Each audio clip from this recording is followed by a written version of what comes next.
Welcome back, everyone. For today's video, we are going to be taking a look at game number 12 of the 2024 FIDE World Chess Championship, which is taking place in Singapore between Liren from China and Gukesh Dommaraju from India. Now, yesterday, Gukesh had an epic victory to take the lead by a score of 6-5 as we head into the home stretch of the match. Now, Gukesh is on the brink of becoming the youngest world chess champion in history at the age of 18 years old, but with 3 games left, anything could happen. Now, on top of that, from a historical standpoint, in the last World Championship match, Ding was behind by a score of 6-5, heading into the 12th game where he would win against Jan Nepomniachtchi. That would eventually lead to tiebreaks where he would win the World Championship title.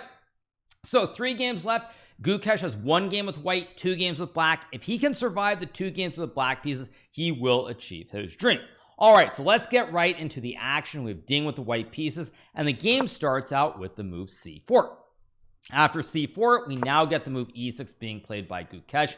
This is a move that does not surprise me, all things considered, because the English opening is completely fine, but this line that Gukesh played earlier in the match with bishop to e7, where white can play d4 or knight f3, d6, d4, it is completely fine, but objectively, I think it is more of a surprise versus a stable choice to play consistently. So we get e6. Now we have g3, d5, and we get the move bishop g2. Now, one of the funny things about this opening, or I should say one of the ironies, is that in yesterday's game, which Gukesh won, it started out with knight f3, d5, c4. And one thing that everybody was wondering is, why did Ding not play e6 here? And if he had done that, it's very likely we would have gotten something very similar to today's game. So back to this game, we get g3, d5, bishop g2. This is a classic Catalan setup. You put the bishop on this long diagonal, you fianchetto it as soon as possible, and now we get the move knight f6. Now, in the 2021 match between Jan Nepomniachtchi and Magnus Carlsen himself, we had a very similar situation where the black played d4, knight f3, knight c6, d3, bishop c5, and castles in that match. A little bit different than today, but Magnus did play d4 in that 9th game, which he would win to clinch the title. So I just want to point it out, because in this game, after knight f6, knight to f3, now Gukesh plays the move d4. Now, this move is fine, but it is a move that I am actually a little bit surprised by, because these days the Catalan systems with bishop e7, castles, and d4 tend to be considered very, very rock solid for black. Black generally doesn't have a lot of issues in these setups. White can also play moves like b3. This is what that streamer guy Hikaru plays a lot. But after c5 and knight c6, generally black is doing completely fine. So back to the game. After knight to f3, now we get this move d4. Here we have castles, and Gukesh plays the move knight to c6. Now we get the move e3 being played, and here we have the move bishop to e7. After bishop to e7 is played in this position, we get the move d3 from Ding. Now, it's worth mentioning here that Gukesh could have played the move e5 here to overprotect the pawn in the center, but that being said, he clearly is in his preparation when he goes bishop to e7. So after bishop to e7, now we get the move d3 here. We get d takes e3, bishop takes e3, and here Gukesh plays the move e5. After e5, we get the move knight c3, and now Gukesh castles his king. Now, as you can tell, once again, we're in a very familiar situation with Ding being down 30 minutes on the clock here, and Gukesh being in his preparation. So here we got the move rook to e1, and this is the first moment where Gukesh starts to think here, and we get this move h6 being played. Now, one thing that's very apparent after the next move is that it's pretty clear that at this point, Gukesh had looked at the top computer line, which was pawn to a3, and after a5, rook to e1, he was going to play the move h6, because in the game, we get this little bit of a think after rook e1 from Gukesh before playing the move h6, but now after a3, he immediately blitzes out a5, and it's abundantly clear that we have transposed back into Gukesh's preparation. So on move number 12, Gukesh is maybe very, very slightly worse at this point, but it's looking really, really good for him, right? I mean, he's in his preparation. He's mostly survived the opening, up a lot of time on clock. He's done his job. However, there are some drawbacks to this position, and the 2 main drawbacks that stand out to me right away are that white has a very easy way to open up the position and simplify. So for example, if Ding gets really low on time, let's just say we got a move like rook e8, I guess it's white's move here. Say we got d4 takes, and c6 here. White can simplify to where there are 2 open files on the board, and you'll look at the pawn structure. It's symmetrical pawns on the queen side and the king side here. Not a whole lot is going on. So you can never really end up in trouble. So you can never really end up in trouble here, which is always a good thing, because when you use a lot of time early, you always want to have that bailout option. It's always good to get bailed out, especially if it's by the United States government. So after a5, we get the move h3 here. This is the move that's designed to stop black from playing either knight g4 or bishop g4 here. One thing that black would love to do is to play something like knight g4, trying to trade the knight for the bishop. If you move the b, there always are ideas like bishop c5 to put pressure on the diagonal. So in this position here, after a5, we get h3. It stops knight g4. It stops bishop g4, which could potentially pin the knight on f3 as well in this position. And here, after h3, we get this move, bishop to e6 being played. Now for Gukesh, this is the reasoning behind playing h6 as well, which is it stops white from going knight g5 or bishop g5. So both sides have put their pawns on h3 and h6 respectively to stop all the ideas on these two squares. And now we have a very balanced situation. Here we get the move king to h2, and now Gukesh plays this move rook to b8. Now after we get this move rook to b8 being played in this position here, we now get the move queen to c2. After queen to c2, Gukesh plays the move rook to e8, and now we get the move knight b5. Now it's still a position which is relatively balanced at this point, but that being said, it's already starting to trend in a very specific direction. Now rook b8 itself is a very mysterious move, I'm going to be honest, because it's a move that doesn't really do a whole lot. Now what I think happened here, we haven't heard the press conference yet from the game, is that I think Gukesh's idea is that he wanted to go knight d4, and then down the road he wanted to go c5, and he figured the rook on b8, it guards the pawn, no threats on this long diagonal. Very logical, right?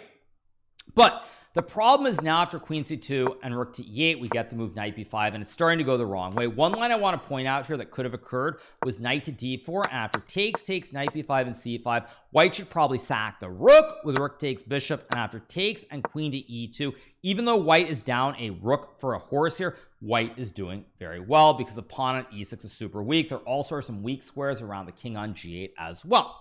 So after queen c2, we get the move rook to e8, and now Ding plays knight to b5, and here we get the move bishop f5. Ding plays rook a d1, logical move, guarding the pawn on d3. So after we get rook a d1, now Gukesh plays knight d7, and this is really the start of going in the wrong direction, but frankly, I cannot fault Gukesh because at this point, it's already very difficult to play from a human perspective. Now you're probably thinking, well, computer says it's equal, it's like 0.3, what's the big deal? The big deal here is that we're in a situation where Gukesh has no obvious moves, no obvious plans, and for Ding, it's very straightforward. He has the towers on the D and E files, which both have the potential to open up. So let's say you play a move like bishop f8 as a sample line after queen c3. Let's say you go bishop g6. White will play d4, and after the trades occur on d4, I'm just setting up one example of it, you'll notice that the two B's are on some great diagonals potential. I'll even put the bishop on f4 to illustrate it better. The B's are on great diagonals. The knight is in the center. You have the rooks on the two open lanes. The rook on b8 and queen on c8 are simply sitting behind these two pawns, and they're very passive pieces. So at this point, for Ding, it's very, very easy to play. He has one idea to play d4 and open up the files in the middle of the board, open up the diagonals for the B's, and it's very, very difficult to come up with a plan. So we get knight d7. On top of also that general idea, this knight on b5 is a huge issue because it's always pressing the pawn on c7, and because you put the pawn on a5, this bastion will sit here for the entire game. So we get knight d7. Ding plays the move queen to d2 here, and this is an excellent decision.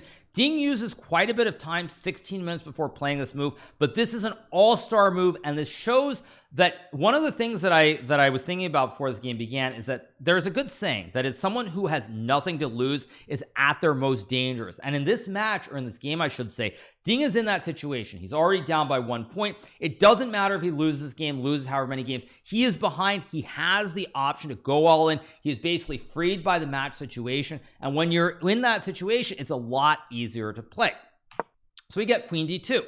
Now Gukesh plays move bishop g6, and this is also a mistake here. The line that Gukesh had to play here was this move knight to c5. There is a computer line with a4, but frankly, it's not really human in my opinion, because after d4, e4, and knight g1, this is going to lead to something very similar to the game, in fact, where you have a big white center, pawns on d4 and c4, a weakness on a4, and there's even bishop f4 to target the pawn on c7. Combine that with the weak pawn on e4 as well. You have one weakness, two weaknesses, three weaknesses, and everything is collapsing.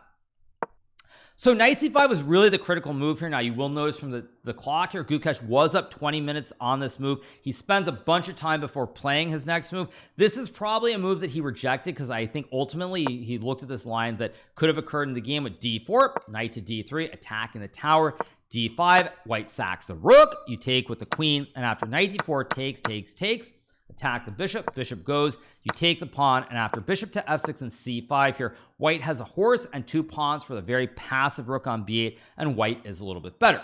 Now do I think white is winning here? Absolutely not. Do I think Gukesh should have gone for this? Absolutely 100%. He should have played this. Now, of course, it's easy for those of us sitting at home with access to the computer, not feeling the pressure of the moment, to say these things and be like, oh, he should have done this, it's super easy, when in fact it isn't, because the players of the board obviously don't know what the objective evaluation is. So I think Gukesh probably spent a lot of time looking at that line, ultimately rejected. I think he was probably worried about something, and he plays a very natural human move, bishop to g6 here, retreating the bishop out of the center of the board and intending to maybe go e4 or push p with f5. Now Ding plays the move d4, attacking in the center of the board, and at this point things are getting very, very scary because black has all these passive pieces. The rook on b8, very passive. Queen on d8, very passive. Knight on d7, not active. All of white's pieces have achieved perfect harmony. They're all doing something. Knight on b5, hits the pawn on c7. White has a wooden shield on e3, long bishop on this diagonal towards the pawn and the knight, like in a Catalan. Rook's on the 2 open files. Queen here, double stack. Everything in this position is leading to a very promising position for the player with the white pieces, in this case Ding Liren. So we get the move e4 here. Gukesh trying to keep the center of the board closed. If he were to take, just to show you guys a sample line, white can go bishop f4, really going after his pawn on c7, and after rook c8 and knight takes d4, let's just say black takes, queen d4, all of black's pawns are loose here. There's all kinds of pressure on the 2 central files, and Gukesh is simply getting crushed. So he plays e4. Now we get to move knight to g1. At this point, there's a bit of a big white center. The pawns on c4 and d4. Additionally, white has the idea of bishop f4 again to pressure the pawn on c7, and the pawn on e4 is weak. And at this point, it's still objectively only a little bit better for white. But while I was doing my live commentary on my Kick channel, I already was predicting a victory for Ding Liren. So we get knight to b6, pressuring the pawn on c4, and here we have the move queen c3 being played by Ding. Now the reason that white is so much better is mainly that the pawn on a5 is weak. White can always push these pawns to harass these knights in the center of the board, and there's also bishop f4. It's the weakness on e4, it's the weakness on c7, the weakness on a5, and these knights being weak on the queen side of the board. So 4 big issues here. It's really, really hard to defend. This also of course shows once again why computers are so strong at chess, because it's still only a small advantage. But in human practice here, I frankly think that considering the time situation, it's almost impossible to defend. And when you add in the pressure that Gukesh is no doubt feeling here with the potential to become the youngest world champion in history, it's just very tough to play. So he goes bishop f6 here. Last moment to try and do something here was f5, but again, in a human game, I think this move is almost impossible, because without knowing that it's the best move, there's so many issues. There's bishop f4, there's like queen b3, there's d5, there's c5, there's so many issues, and you feel like tactically you're going to hang something, and if you spend 15 to 20 minutes on this move, you'll be below 10 minutes, and you're simply going to lose, because without an increment, you're not going to be able to play precise chess. And if you use 15 minutes calculating and you're wrong and you lose, then you have to play something else. So it's a lose-lose situation. So it's better to try and play quickly, which is why we get the move bishop to f6 being played. So after we get bishop f6, Ding plays move queen to c2. Now this is a move that maybe the computer doesn't love, but it's a very logical human move, because the bishop puts pressure on the pawn on d4. There's a little bit of a pin. So when you move the queen, you free yourself to start pushing p with d5, d6, or c5 as well, and you're really not hanging anything, and you're putting pressure on the pawn on e4. So now we get the move a4 from Gukesh. This is a bit of desperation here, frankly. He's trying to create some pressure on the queen side potentially, but at this point it's more about just making moves and hoping that Ding will collapse the way that he has in previous games. So here Ding plays move knight e2, and this move is a really good move, but more than being a good move, what really starts to impress me as we look at this is the time usage. Now I've been extremely critical of Ding Liren's time usage throughout this match, but in this game it appears that he's finally starting to turn the corner. He's starting to try and play a little bit on the clock, because even though this move is natural and obvious, he plays this move right away. There's no hesitation, no thinking. He plays this move after 20 seconds, and now he's trying to use all facets of the game, not just play the best move, but also put pressure on the clock. When you start doing this, it becomes very difficult for your opponent. So now we get the move bishop g5 from Gukesh.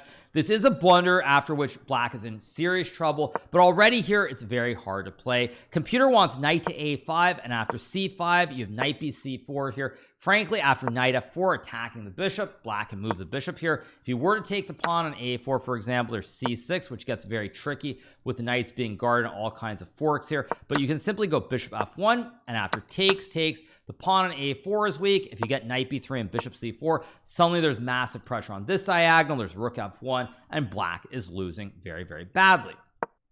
So we get bishop g5.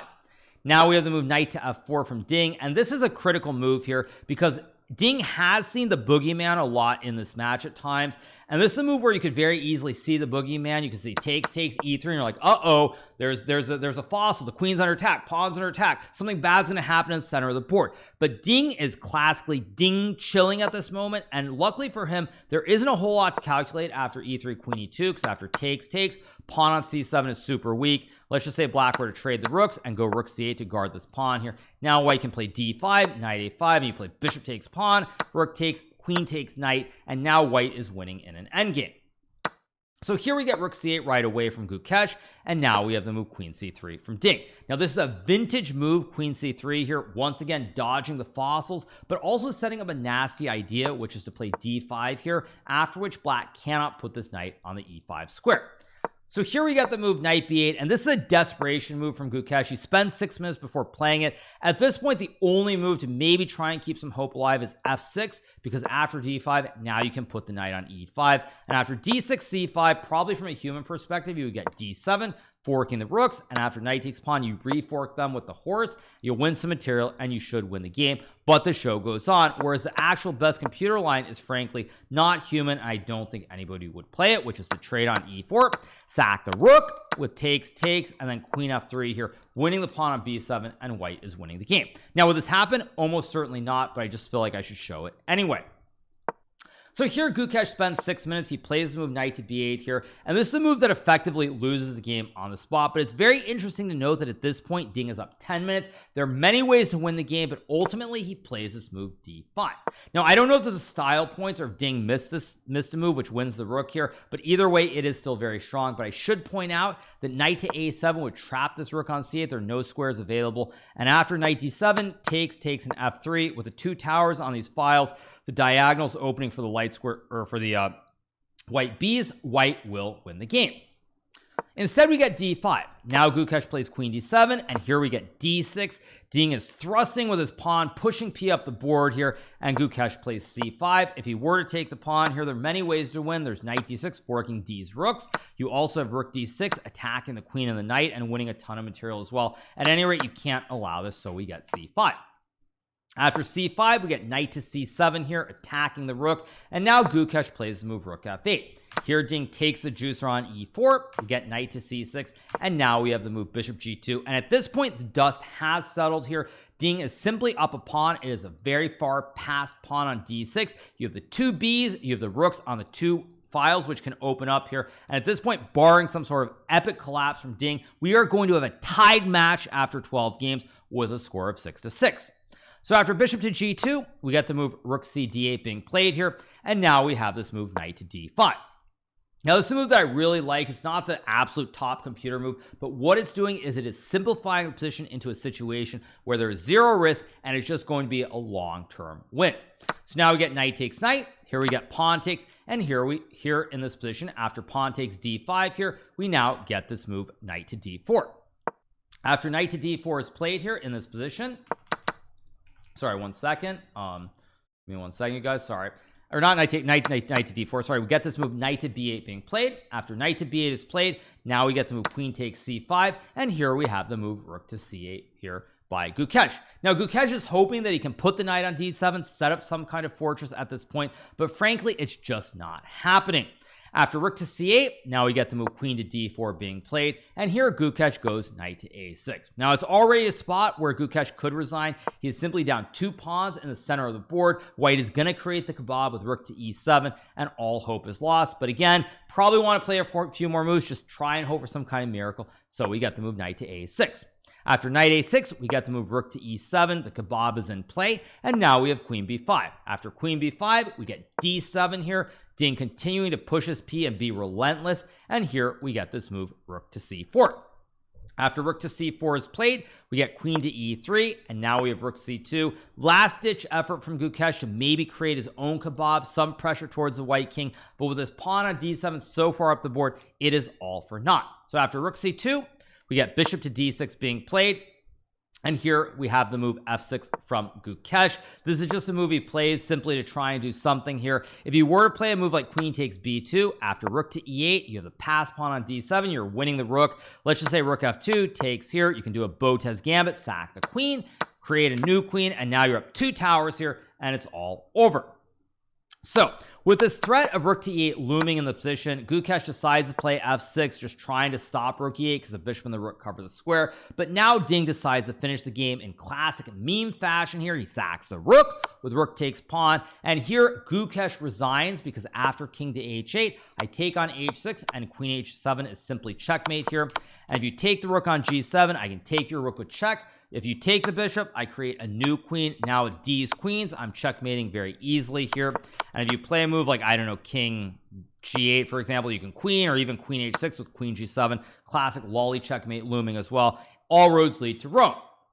So after Ding sacks the rook with rook takes g7, Gukesh resigns this game, and out of nowhere, thunder has struck. Or not thunder, sorry. Lightning has struck once again, with Ding miraculously winning the 12th game in his second world championship match in a row, where he was behind by 1 point, and all of a sudden the match is tied at 6. So out of nowhere, yesterday's game has been completely erased with his victory by Ding. I said it before and I'll say it again. I think that ultimately for Ding, the fact that he lost the game yesterday and was behind, when you're in a must-win situation, it really does free the mind. You can sort of start playing freely. You don't have to worry about just trying super hard not to lose the game. You're freed up, and when you're free to play as you please with no risk, no worries, you know, if you lose the game like an idiot, nobody's going to care because you were behind and you had to take that chance. You can play at your full potential.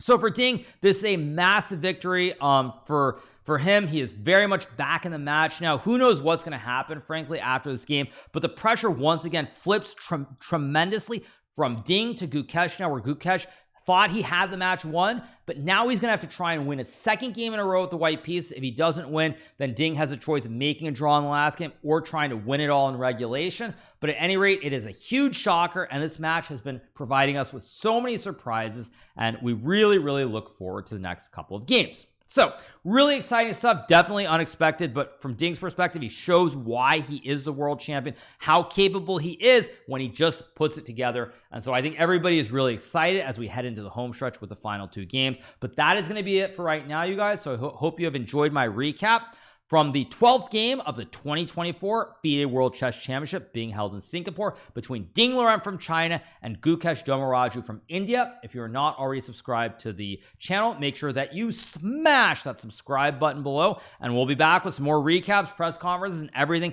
as we head into the epic finale of this match. So I'll see you guys soon. Hope you enjoyed it and have a great rest of your day. See you soon. Bye.